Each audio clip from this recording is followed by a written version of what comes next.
나머지 광고는 주보 확인하시고요.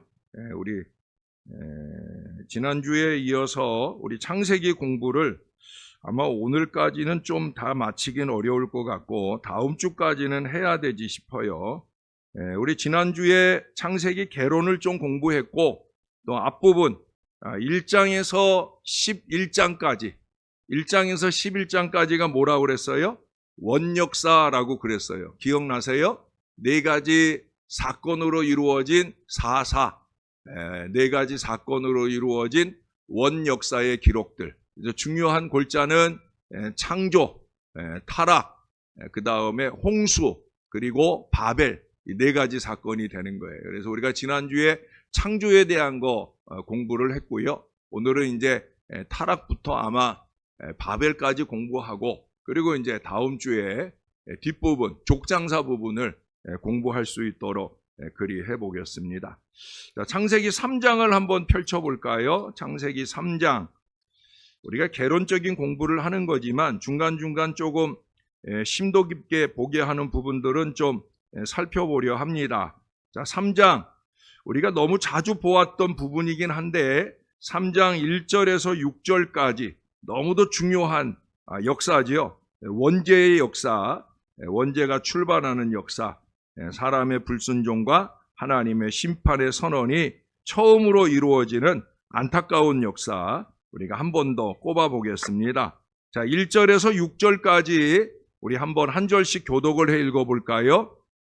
그런데 뱀은 여호와 하나님이 지으신 들짐승 중에 가장 간교하니라. 뱀이 여자에게 물어 이르되 하나님이 참으로 너희에게 동산 모든 나무의 열매를 먹지 말라 하시더냐. 여자가 뱀에게 말하되 동산 나무의 열매를 우리가 먹을 수 있으나 동산 중앙에 있는 나무의 열매는 하나님의 말씀에 너희는 먹지도 말고 만지지도 말라 너희가 죽을까 하노라 하셨느니라. 뱀이 여자에게 이르되 너희가 결코 죽지 아니하리라. 너희가 그것을 먹는 날에는 너희 눈이 밝아져 하나님과 같이 되어 선악을 알 줄 하나님이 아심이니라. 여자가 그 나무를 본즉 먹음직도 하고 보암직도 하고 지혜롭게 할 만큼 탐스럽기도 한 나무인지라. 여자가 그 열매를 따먹고 자기와 함께 있는 남편에게도 주매 그도 먹은지라. 아멘. 여기까지. 여기 보면 사단의 특성이 나오죠. 특별히 사단 또는 사탄적인 특성, 특히 사람을 향해서 사람을 향해서 사탄이 어떤 일들을 하느냐 하는 거예요. 그 사람을 향해서 하는 일 전에 사탄에 대해서 오늘 본문에서 이 사탄을 가장 한마디로 표현하는 이 사탄은 이런 존재다라는 표현이 나오죠. 그게 뭐예요? 거기 1절에 보면은 들짐승 중에 가장 간교하니라. 이건 뱀 자체를 가리키는 것만 아니라 사단의 특성이에요. 사단의 으뜸된 특성은 간교함이에요. 간교함. 사단만 아니에요. 사탄적인 사람들의 대표적인 특성도 간교함입니다. 간교한 게 싫어요. 거짓과 술수를 일삼는 간교함. 전 그게 싫어요. 뻔히 보이는 간교함을 가지고 자기는 그걸 지혜롭다고 생각을 하는데 지혜가 아니거든요. 그건 간교함이에요. 간교함. 근데 사단은 이 특성을 가지고 자기를 추종하는 세력들에게 이 병을 가장 잘 심어줘요. 그래서 그 간교함으로 자기의 유익을 구하는 어리석음을 범하게 만든다라고 하는 거예요. 자, 사탄이 사람을 미혹하는 첫 번째는 뭐냐면 의심을 품게 하는 거죠. 의혹을 품게 해요. 그래서 여기 보니까 동산 모든 나무의 열매를 먹지 말라 하시더냐 그렇게 질문을 하면서 떠보는 거예요. 그리고 그 뒤에 말씀들 속에서도 보면 사단은 계속해서 의심을 하게 하는 거예요. 의심을. 우리가 사탄적인 사람들도 제일 많이 쓰는 그런 책략 가운데 하나가 카더라 통신이라고 그랬죠. 이랬다 카더라. 야, 목사님이 이랬다 카더라. 저랬다 카더라. 이 카더라 통신에 넘어가면 안 돼. 이 사탄적인 존재들이 제일 많이 쓰는 방법이 의혹을 품게 하는 거예요. 의혹을 품게 하는 거. 두 번째로는 4절에 보니까 사탄은 거짓말을 하죠. 거기 4절에 뭐라고 그래요? 아니다. 너희가 결코 죽지 아니하리라. 분명히 2장 17절이었나요? 2장에 보면은 선악을 알게 하는 나무의 열매는 먹지 말라. 내가 먹는 날에는 반드시 죽으리라고, 반드시까지 넣는데도 불구하고 또 부정하는 거짓말을 할 때에도 결코라는 말을 넣어서 결코 죽지 않는다라고 하는 그런 거짓말을 합니다. 그래서 우리가 요한복음 8장 40절에서도 예수님께서 말씀하셨잖아요. 사탄을 뭐라 그랬어요? 거짓의 아비다. 그래서 거짓과 술수를 잘 쓰는 사람이 그래서 사탄의 자식인 거예요. 사탄의 자식. 그래서 거짓은 습관이 됩니다, 여러분. 작은 거짓말들이 습관이 돼요. 눈 꿈뻑거리면서 자꾸 거짓말 하려고 애쓰지 마세요. 꿈뻑거리는 것만 봐도 안다니까요. 제가 좀 미련해 보이는 사람이라도 금방 알아요, 여러분. 거짓말 하지 마세요. 어떤 사람은 안 해도 되는 거짓말을 해. 그래가지고 자기가 대단히 거룩해 보이거나 대단히 신령해 보이는 것도 아닌데 그럴 거 없어요. 그냥 있는 그대로 순수하게, 순전하게 그렇게 가식 없이 신앙하는 게 그게 사단의 손아귀에 놀아나지 않는 비결이 되는 거예요. 세 번째는 5절에 보니까 교만으로 유도를 해요. 거기 뭐라고 그래요? 내가 먹는 날에는 너희 눈이 밝아져 하나님과 같이 된다. 하나님과 같이 된다. 교만을 자극해요. 그럴 수밖에 없어요. 사탄이 왜 사탄이 됐다고 그랬어요? 로시엘 찬양대장이었는데 하나님의 찬양을 자기가 가로채려고. 찬양대장이면 하나님 높이고 찬양하는데 기쁨을 누려야 되는데 왜 하나님만 높임을 받느냐? 내가 이 아름다운 목소리로 하나님 높이는데 나도 좀 칭찬도 받고 나도 좀 영광을 누려야지. 이 어리석음으로 결국 이 땅에 떨어져서 루시퍼, 사단이 되는 거예요. 그래서 사단이 으뜸으로 책략하는 일 가운데 하나가 뭐냐면 교만을 자극하는 거예요. 사탄적인 것의 으뜸은 교만을 자극해요. 야, 순종하지 마. 네가 뭐 꼬봉이야? 왜 순종해? 순종할 거 없어. 여러분, 오늘 새벽에도 우리가 예수님에 대해서 히브리서에 말씀한 걸 들었잖아요. 히브리서 10장 7절, 9절, 10절 세 번에 걸쳐서 반복하는 표현이 뭐예요? 아버지의 뜻, 하나님의 뜻을 행하려 왔습니다. 이게 바로 예수님 마음이에요. 아버지의 뜻을 행하려 왔다. 그래서 그 아버지 뜻대로 되기를 원하나이다.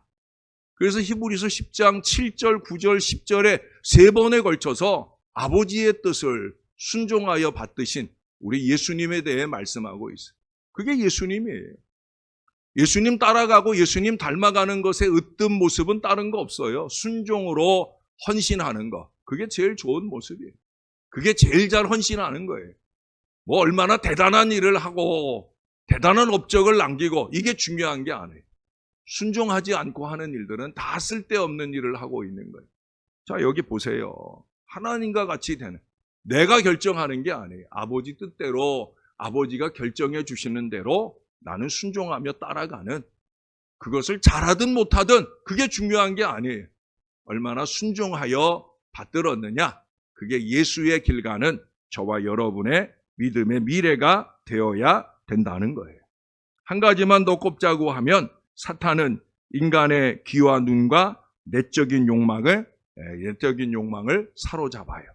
거기 6절에 보면은 여자가 그 나무를 본즉 먹음직도 하고 보암직도 하고 지혜롭게 할 만큼 탐스럽기도 한 나무인지라. 이게 여자가 보니까 그렇게 보이는 게 아니라 이미 그 앞에 5절까지 해서 벌써 마음이 미혹되었기 때문에 이제 사단의 마음으로 보는 거예요. 사단의 마음으로 보니까 먹음직하고 보암직하고 지혜롭게 할 만큼 탐스럽다. 이걸 요한일서 2장 16절에서는 뭐라고 비유를 했어요? 육신의 정욕, 안목의 정욕, 이생의 자랑, 이렇게 표현을 해요. 육신의 정욕, 먹음직하다. 이생의 안목의 정욕, 보암직하다. 이생의 자랑, 지혜롭게 할 만큼 탐스럽다. 이 모든 것들을 누가 책략하느냐? 사단이 책략하는 거예요. 사단의 마음으로 보면 예? 내가 탐내지 말아야 될 일인데 탐내게 되어진다는 거예요. 사단의 마음으로 보면 그러면 눈이 어두워지는 거예요. 사단의 마음으로 보면 하나님께 영광 돌릴 일이 내 자랑으로 삼고 싶은 그 마음이 생기는 거예요. 그게 이생의 자랑을 추구하는 거예요. 예? 여러분, 그것은 다 사탄적이고 마귀적이고 하나님이 원치 않는 미래로 가게 하는 사단의 책략이 된다는 거예요. 자, 하와의 입장에서 오늘 본문을 또 들여다볼 수 있지 않겠습니까? 왜 도대체 사단에게 이 시험을 받아서 결국 원죄성을 우리에게 안겨주게 되었는가? 인간 하와의 입장에서 보자고 하면 첫 번째, 사탄과 말을 섞었다라고 하는 거죠. 여러분, 악한 세력과는 아예 단절. 나중에 우리가 또 보게 되는데 6장에 가서 보면 알지만 이 성, 속, 거룩함과 추악함이 섞이게 되면은요, 거룩함 쪽으로 땡겨오는 게 아니라 거의 대부분 속 쪽으로 치우쳐 가는 경우가 많다는 거예요. 지금 이 하와의 경우도 마찬가지. 거룩한 그 마음이 결국 사탄과 교통하면서, 좋은 말로 하면 교제하면서 결국은 그 잘못된 것으로 밀려가게 되는 그런 모습을 보여주고 있습니다. 그리고 사탄은 여기 동산 모든 나무의 열매를 먹지 말라 하시더냐 그랬더니 여자가 스스로 얘기를 해요. 동산 중앙에 있는 나무의 열매. 하나님께서도 선악을 알게 하는 나무가 어디 있는지를 말하지 않았어요. 2장에 보면은 동산 중앙에 있다 이 표현들이 없어요. 근데 누구의 관심이 거기에 가 있다는 거예요? 하와의 관심이 거기에 가 있다는 거예요. 자기가 스스로 자기가 관심하고 있는 저거 참 먹고 싶다. 그 마음이 있었기 때문에 결국 그 마음 때문에 넘어가게 되었다는 겁니다. 세 번째는 덧붙임이에요. 덧붙임. 하나님은 먹지 말라. 먹으면 정령 죽는다 했는데 거기다가 사탄이 살짝 건드리잖아요. 뭐라고 건드려요? 결코 죽지 않는다라고 툭 던져놓으니까 그러니까 하와는 한술 더 떠요. 죽을까 하노라 라고 그렇게 덧붙이는 걸 보게 되어집니다. 이 덧붙이는 게 문제죠. 죄송해요. 그게 아니라 그건 그 다음이네요. 거기 3절에 중간에 보시면 먹지도 말고 만지지도 말라. 먹지도 말고 만지지도 말라. 만지는 것에 대한 언급은 없었는데 먹지도 말라 하셨는데 만지지도 말라는 말을 덧붙이게 되고요. 그 다음에 이제 의심의 마음이죠. 너희가 죽을까 하노라 하셨다고 그렇게 말하고 있어요. 의심. 그리고 이제 가장 결정적으로 바로 야망이죠. 사단이 하나님과 같이 된다 하는 이 말에 그만 넘어가게 되는 거예요. 하나님 앞에 감사함으로 받아야 되는 거예요. 생각해 보세요. 동산의 모든 나무의 실과는 다 먹을 수 있는 거예요. 모든 걸 다 주셨어요. 딱 하나만 금했단 말이죠. 그러면 여러분 하나 금한 것 가지고 불평의 이유가 돼야 됩니까? 모든 것에 대한 감사의 삶이 되어야 됩니까? 당연히 후자잖아요. 모든 것을 다 누릴 수 있는데 그 누리는 것에 대한 감사는 없고 동산 중앙에 있는 선악을 알게 하는 나무의 실과 하나 따먹지 못하는 거. 그 이유를 무엇이라고 생각을 했어요? 내가 하나님과 같지 않아서.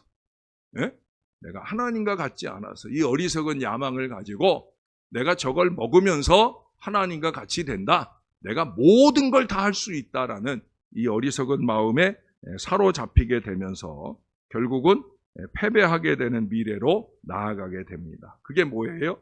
6절에 말씀하는 것처럼 여자가 그 열매를 따먹고 한술 더 뜨죠. 자기와 함께 있는 남편에게도 주매 그도 먹은지라. 그래서 자기만 아니라 그 남편에게까지 전가하는, 결국 그 전가는 온 인류의 미래를 향해 죄악이 전가되는 그런 불행한 미래를 열게 되어집니다. 그래서 로마서 5장 12절에 보면 한 사람의 죄로 인해 모두의 죄가 되고 한 사람이 그 죄로 인해 사망함으로 모든 사람 가운데 사망이 왕노릇하는 불행한 미래를 안겨주게 되었다라고 하는 거예요. 여러분, 우리가 신앙하면서 잊지 말아야 될 것이 있어요. 나 하나쯤이야. 아니에요. 나 하나쯤이야. 아닙니다. 나 하나로 인해 전부가, 우리 가족 전부가, 우리 교회 전부가, 이걸 잊지 말아야 돼요. 그래서 하나님 앞에 정신 바짝 차린 내가 되어야 하고, 내가 하나님 앞에 나를 과대평가해서도 안 되고 나를 과소평가해서도 안 되고 하나님이 보시는 나, 그런 나를 나도 들여다볼 수 있어야 되고, 그런 믿음으로 하나님 앞에 행할 수 있는 저와 여러분들이 되어질 때 우리가 하나님 원하는 순전한 미래를 은혜로 열어가게 될 줄로 믿습니다. 그래서 이와 같은 결과가 7절 이하로 24절까지 쭉 말씀하고 있습니다. 자, 7절에 볼까요? 위에 그들의 눈이 밝아져 자기들이 벗은 줄을 알고 무화과 나무 잎을 엮어 치마로 삼았더라. 자, 그들의 눈이 밝아져까지는 맞아요. 그렇죠? 아까 사단이 그랬잖아요. 예? 너희가 그것을 먹는 날에는 너희 눈이 밝아져, 그 얘기를 했어요. 근데 정말로 그 나무의 실과를 따먹었더니 그들의 눈이 밝아져, 밝아져가지고 그 다음 하나님과 같이 될 줄 알았는데 그게 아니라 뭐예요? 자기들이 벗은 줄을 알았다. 눈이 밝아져서 뭘 봤다는 거예요? 예? 그건 사단이 얘기한 그대로예요. 선악을 알게 됐다는 거예요. 하나님 앞에 내가 악하게 되었다. 자기의 벗은 것, 부끄러움을 보게 되었다라고 하는 거예요. 자아의식이 생겼는데 그 자아의식으로 바라보는 내가 너무 부끄럽다는 거예요. 그게 이제 10절에 가보세요. 8절, 9절에 가보면 그들이 하나님의 낯을 피하여 동산나무 사이에 숨어 있을 때 하나님께서 아담을 부르시면서 아담아, 내가 어디 있느냐 할 때 10절에 보니까 뭐라고 대답해요? 내가 벗었으므로 두려워하여 숨었나이다. 부끄러움, 공포를 느끼게 되는 거예요. 부끄러워서 숨은 게 아니에요. 본인들은 그렇게 이유를 대려고 했지만 하나님이 보실 때 그건 부끄러워서, 벗은 게 부끄러워서 숨은 게 아니라 죄가 부끄러워서, 그 죄에 대해서 하나님이 책임을 물으실 것이 두려워서 그래서 숨었더라 하는 거예요. 그 이상 불행한 미래가 그들의 앞날에 열리는 얘기가 17절 이하에 쭉 나오고 있습니다. 그것을 뭐 다 세밀하게 살펴보지는 않겠지만 여기서 중요한 거는 17절을 한번 보시면 12절을 가보죠. 12절. 자, 아담이 이르되, 여러분이 한번 읽어주실래요? 12절 시작. 아담이 이르되 하나님이 주셔서 나와 함께 있게 하신 여자 그가 그 나무 열매를 내게 주므로 내가 먹었나이다. 네, 거기까지. 여기 보면은 탓에 익숙해지는 그런 모습을 볼 수가 있죠.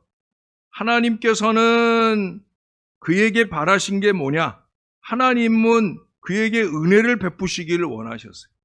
9절에서 아담아 내가 어디 있느냐라고 물을 때 아담이 어디 있는 줄을 몰라서 물으시는 게 아니잖아요.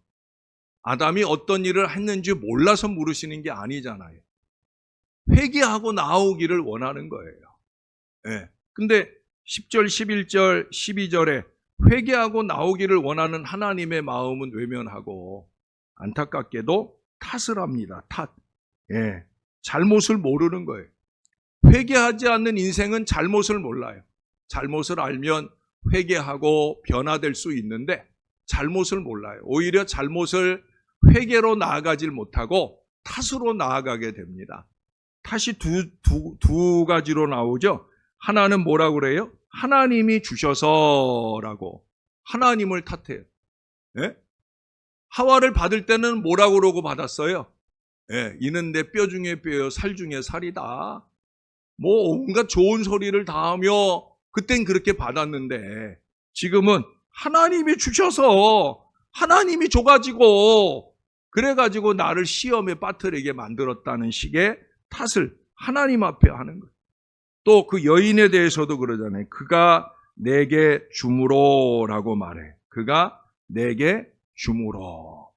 여러분, 줄 때는 좋다고 받았잖아요. 하나님께서 하와를 줄 때는 좋다고 받아요. 또 아내가 먹으라고 줄 때는 좋다고 받아 먹어요. 그러고 나서는 어떻게 해요? 그러고 나서는 탓해요. 하나님을 탓하고 하와를 탓하고 탓해요. 이게 원죄성의 고질병이에요. 원죄성의 고질병.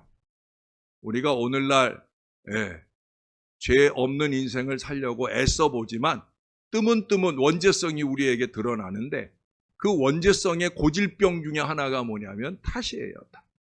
저를 비롯한 많은 사람들이 자기의 죄를 자기가 스스로 깨닫지 못할 때, 회개하지 못할 때 탓을 찾으려 해요. 탓을. 목사는 안타깝게도 교인들에게 탓을 찾으려 하고 또 부부관계에서는 서로 아내나 남편에게 또는 부모나 자식에게 탓을 찾으려 하고 그러면 우리는 이 죄로부터 벗어나 의로 나가는 이 거룩함의 비결을 절대 찾을 수가 없어요. 그 일만 열면 남편의 험담을 늘어놓는 사람들이 있어요. 아내의 험담을 늘어놓는 사람들이 있어요. 뭐 그런다고 상대방이 아이고 안 됐다. 여러분 겉으로는 그럴지 몰라도 뒤에 가서는 다 흉봐요. 예? 뒤에 가서는 다 흉보지 않겠어요? 뭐하러 그 흉볼 일을 쏟아놓습니까? 탓할 거 없어요. 하나님께서 만나게 하시고 짝지워 주시고 살게 하시면 그러면 서로 위하여 기도하면서 잘 살아보려고 좀 부족한 부분들을 좀 더 어여삐 보는 안타까이 보는 그런 마음으로 잘 살아보려는 마음이 필요하다는 거예요. 그게 원죄성을 자꾸 극복해가는 신앙인 거예요. 탓하다 보면 끝이 없는 거예요. 하나님은 끊임없이 탓하기보다는 다가오시잖아요. 아담아, 내가 어디 있느냐. 그러고도 정신을 못 차려요. 그렇게 12절, 13절, 14절 정신 못 차리는 이 하와를 향해서 아담을 향해서 15절에 가보시면 또 한 번의 하나님의 사랑이 나타나잖아요. 우리가 여러 번 살펴봤어요. 전에도 질문했었죠.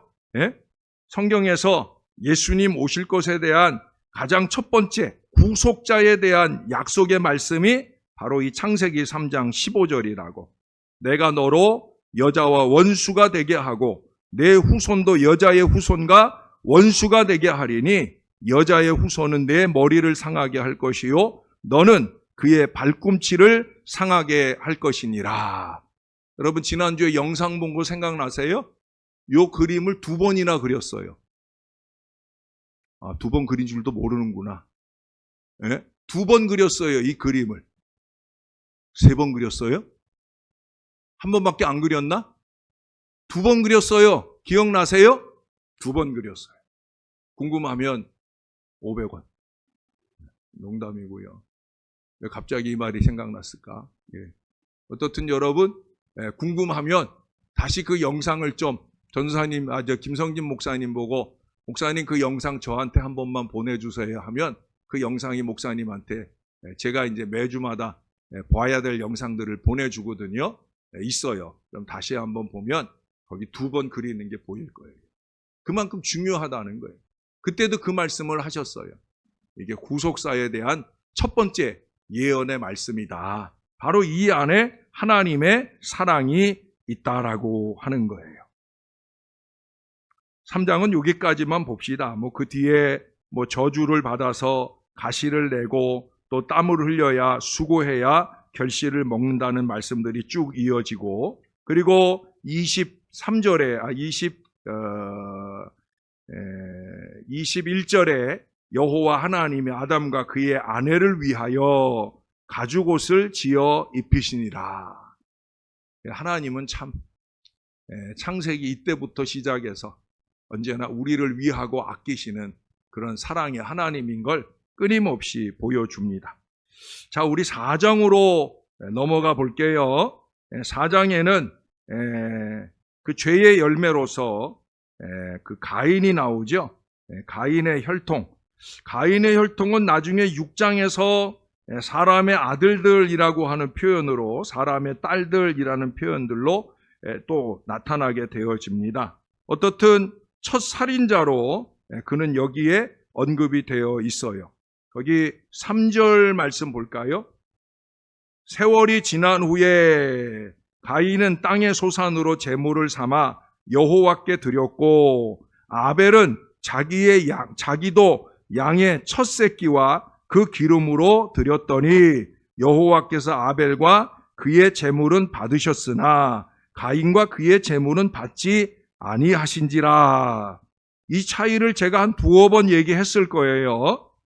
세월이 지난 후에 라는 말과 양의 첫 새끼라는 말로 그 구별점을 찾을 수 있다고 그랬어요.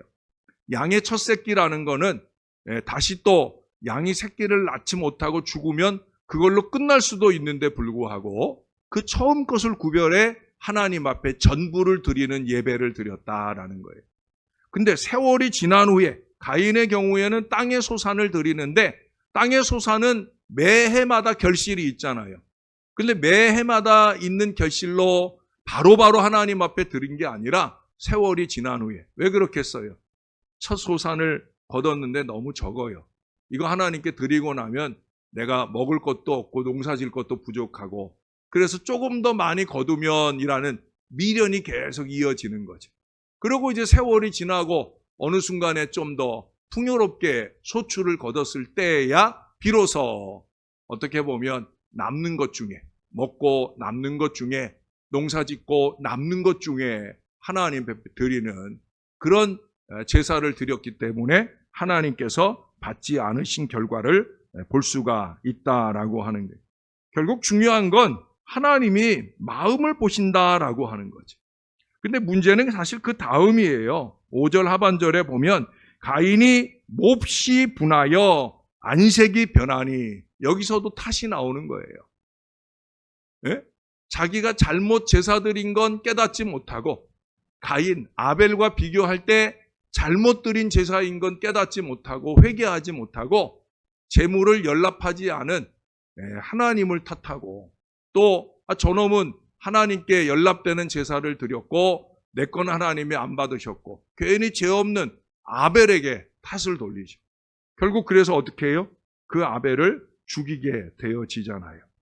하나님이 경고하시거든요. 6절에 보면은 여호와께서 가인에게 이르시되 내가 분하여 함은 어찌 됨이며 안색이 변함은 어찌 됨이냐 내가 선을 행하면 어찌 낯을 들지 못하겠느냐 선을 행하지 아니하면 죄가 문에 엎드려 있느니라 죄가 너를 원하나 너는 죄를 다스릴지니라. 이게 뭐예요?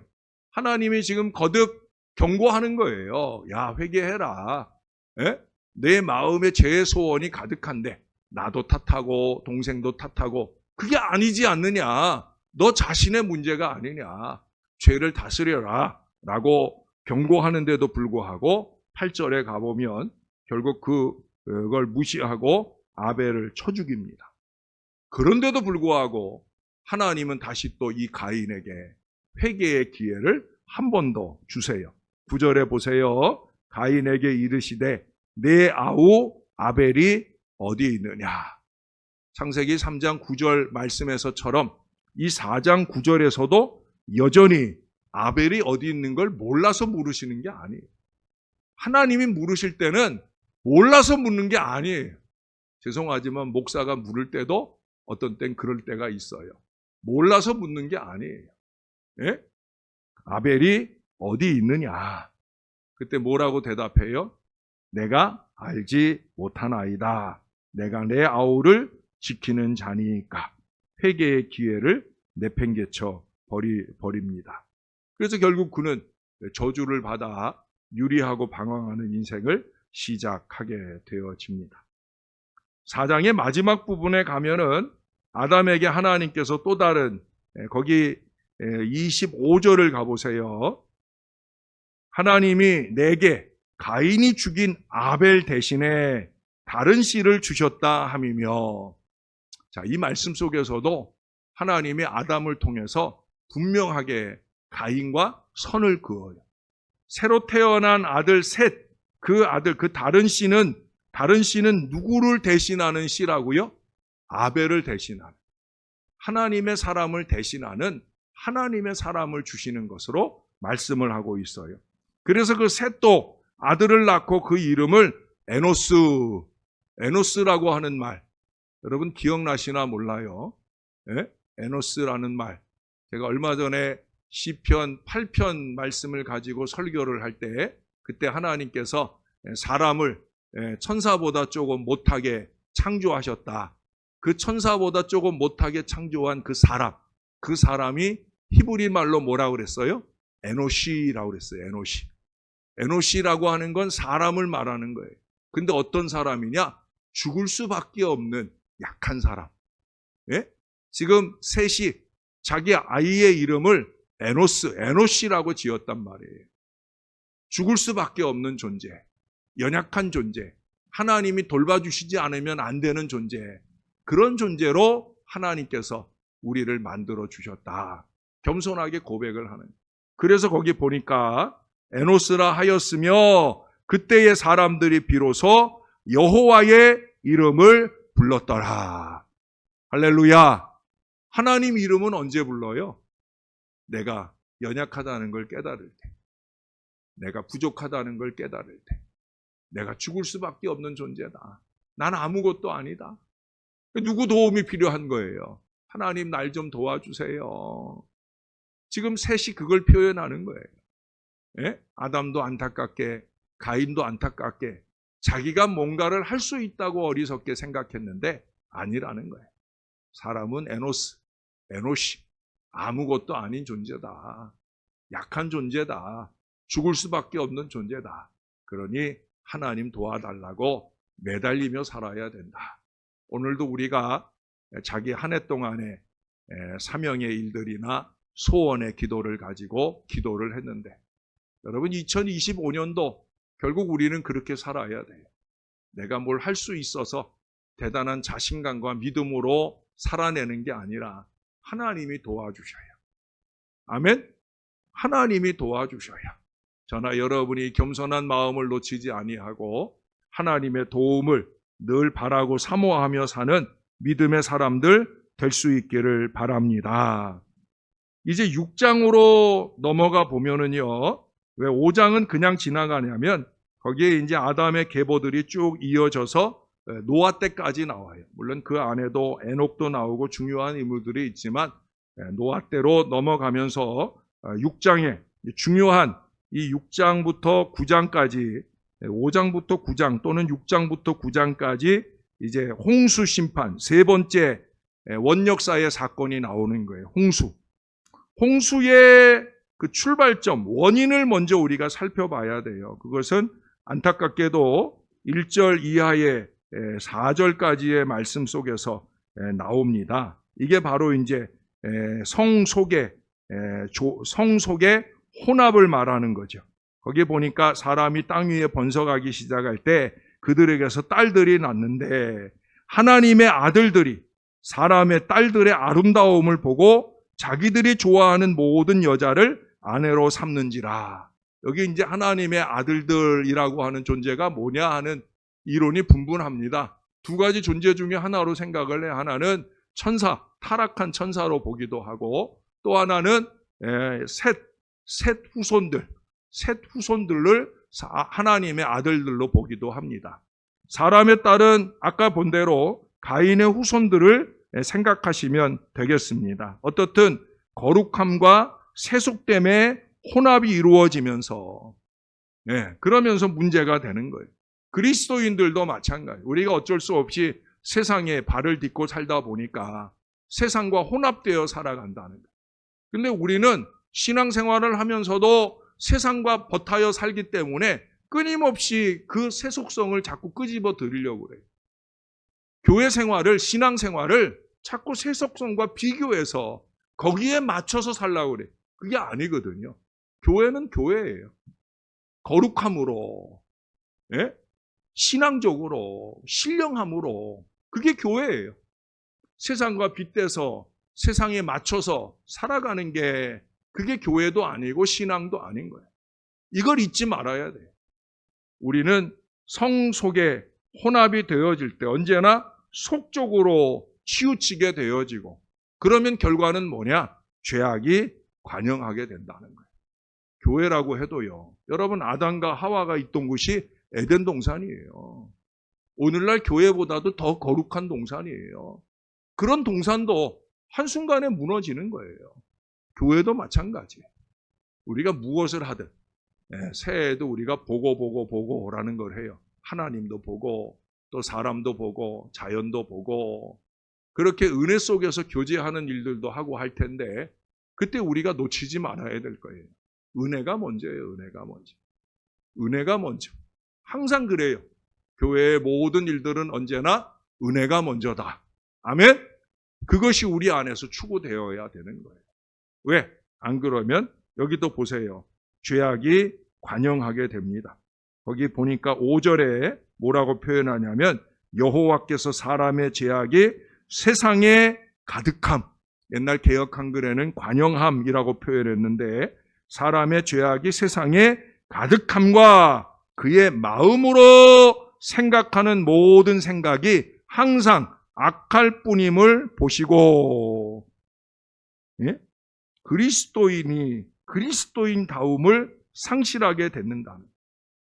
고린도서에도 보면은 바울이 그런 경계를 하잖아요. 믿지 않는 자와 멍해를 같이 하지 말라. 빛과 어두움이 사귈 수 없다. 그런 얘기를 해요. 그래서 우리가 구분되어져야 될 자리, 우리가 그리스도인으로서 우리의 믿음의 자리, 마땅히 품지 말아야 할 그 이상의 생각을 하지 않고 아버지가 원하는 믿음의 마음들을 품고 살아야 된다. 그렇게 살았던 사람이 누구냐? 바로 노아라고 하는 거예요.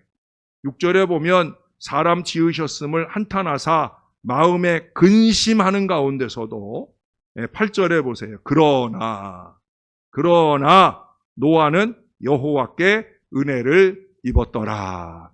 할렐루야. 저와 여러분, 우리들 모두 또 우리가 신앙하는 이 신월제일교회는 이 그러나 신월제일교회는 여호와께 은혜를 입었더라.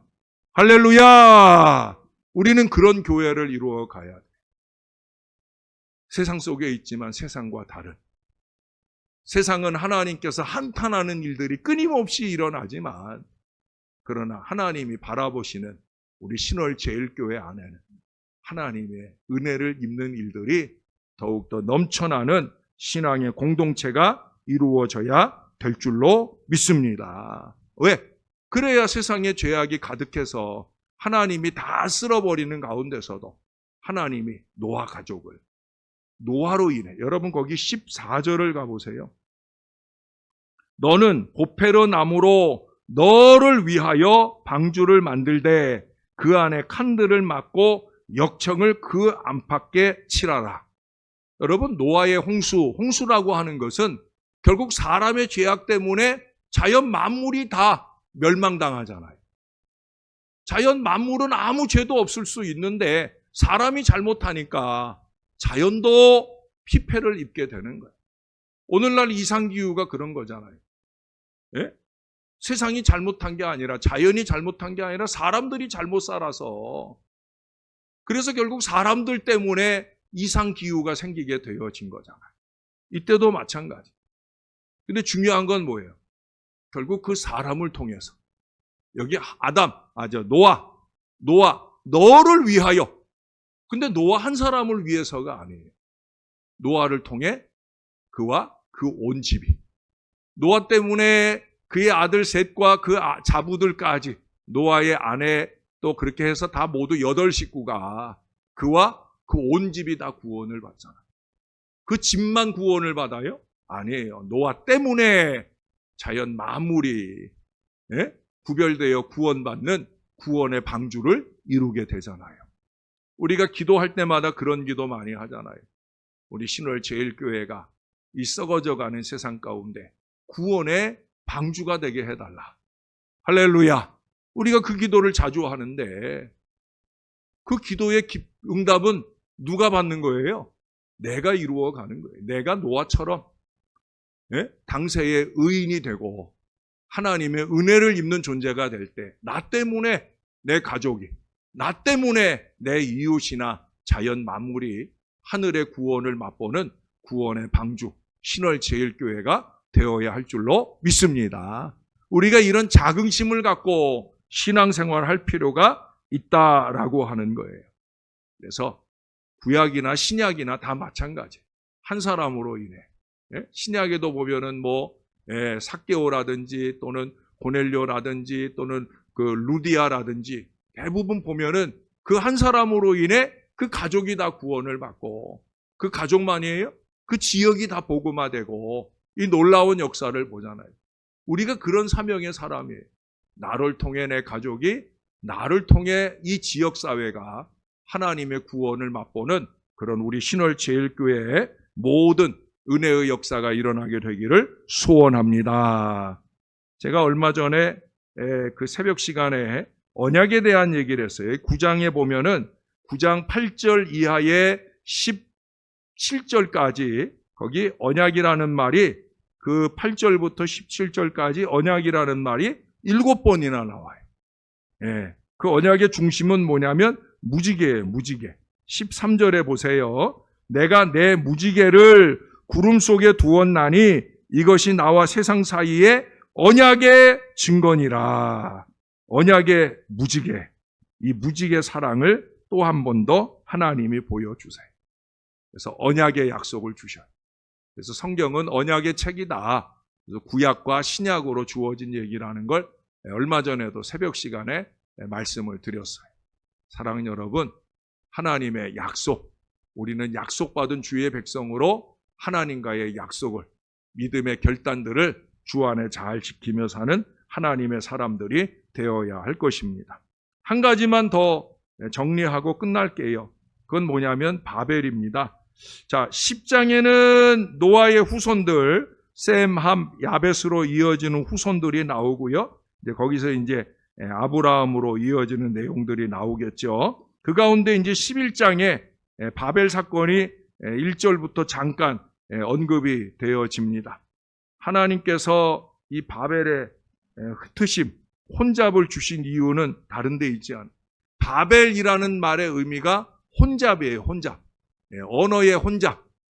바벨 사건이 없었다고 하면 저같이 언어 능력이 부족한 사람들이 이렇게 곤란을 겪는 세상이 안 됐을 건데 하나의 언어를 쓰면 얼마나 좋았겠어요. 근데 언어가 각기 다름으로 인해 우리가 어디를 가든지 고생을 하게 되는데 근데 이 언어의 혼잡, 바벨, 혼잡이 왜 생기게 되었는가? 거기 보면은 4절 말씀해 보세요. 또 말하되 자 성읍과 탑을 건설하여 그 탑 꼭대기를 하늘에 닿게 하여 우리 이름을 내고 온 지면에 흩어짐을 면하자 하였더니, 여러분 우리가 우리 이름을 낸다 하는 부분도 문제지만 그보다 더 큰 문제는 흩어짐을 면하자라는 게 불순종이에요. 왜? 창세기 1장 28절도 그렇고 이 앞에 9장 7절도 그렇고 계속해서 한 말씀이 뭐냐면 땅에 충만하라. 충만하라는 게 뭐예요? 또 9장 7절에는 땅에 가득하여라는 얘기를 했어요. 이게 뭐예요? 흩어지라는 얘기예요. 왜? 하나님이 넓게 많이 넉넉하게 창조해 주셨으니까 흩어져서 그 땅에 충만하고 땅을 정복하고 땅을 다스리라. 이게 하나님 명령이에요. 근데 이 사람들이 지금 뭐라고 그래요? 흩어짐을 면하자라고 얘기를 해요.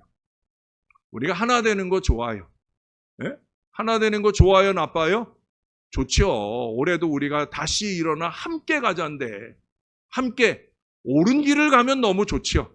근데 작당하는 우리들은 하나가 되어가지고 나쁜 길을 가잖아요. 지금 이 바벨의 문제가 뭐예요? 하나가 되었어요.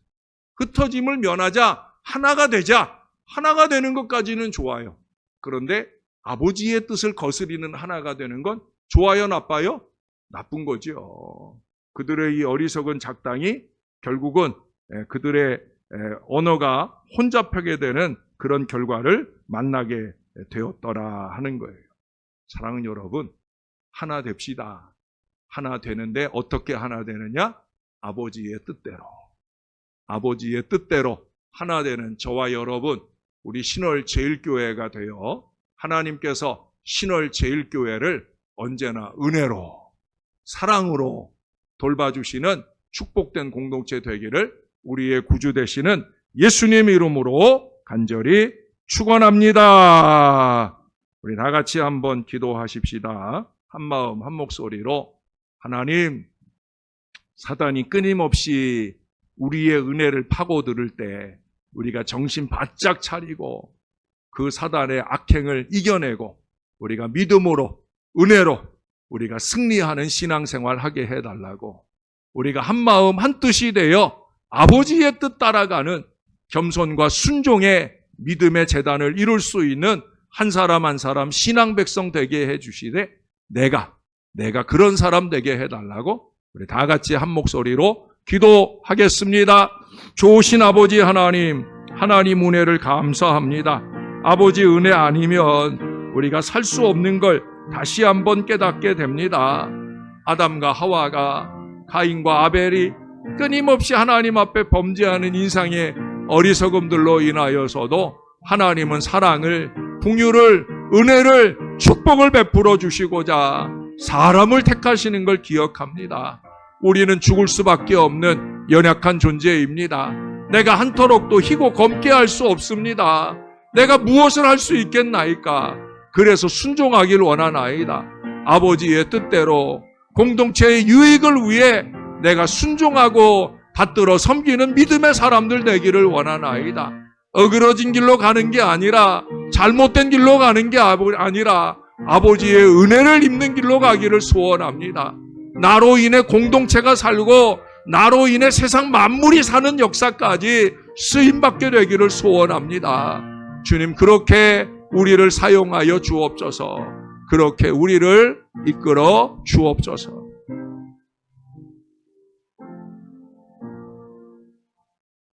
에덴 동산, 너무나 거룩하고 은혜의 동산인데 그곳에 사단이 틈타게 될 때 한순간에 그곳에서 쫓겨나 불행의 미래로 나갔던 우리 인간의 원조들을 봅니다.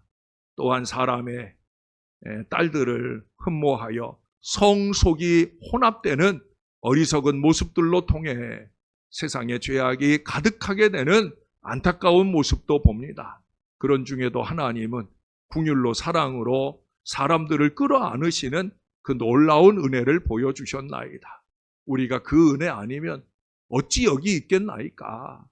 은혜를 아는 사람, 은혜를 감사하는 사람, 그래서 겸손히 그 은혜의 하나님 뜻에 순종하며 사는 하나님 백성들 될 수 있게 우리를 붙들어 주옵소서.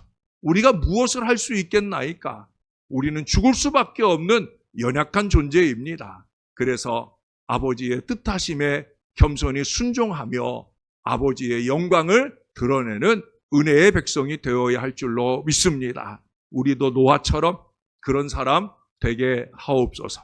그러나 노아가 하나님의 은혜를 입었더라 하신 말씀처럼 우리가 언제나 어느 때나 하나님의 은혜를 입기에 부족함이 없는 하나님만 의지하고 사는 믿음의 사람들 다 되게 우리를 도와 주시옵소서. 우리 때문에 우리 가정 안에 모든 사람들이 구원받게 하시고 우리 때문에 우리가 만나는 모든 사람들, 세상 만물이 구원받을 수 있는 은혜의 역사에 쓰임받도록 우리도 주의 손 안에서 주의 뜻대로 사용하여 주옵소서.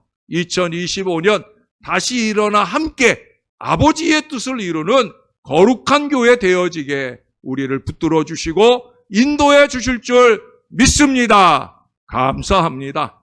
예수님 이름으로 기도합니다. 아멘.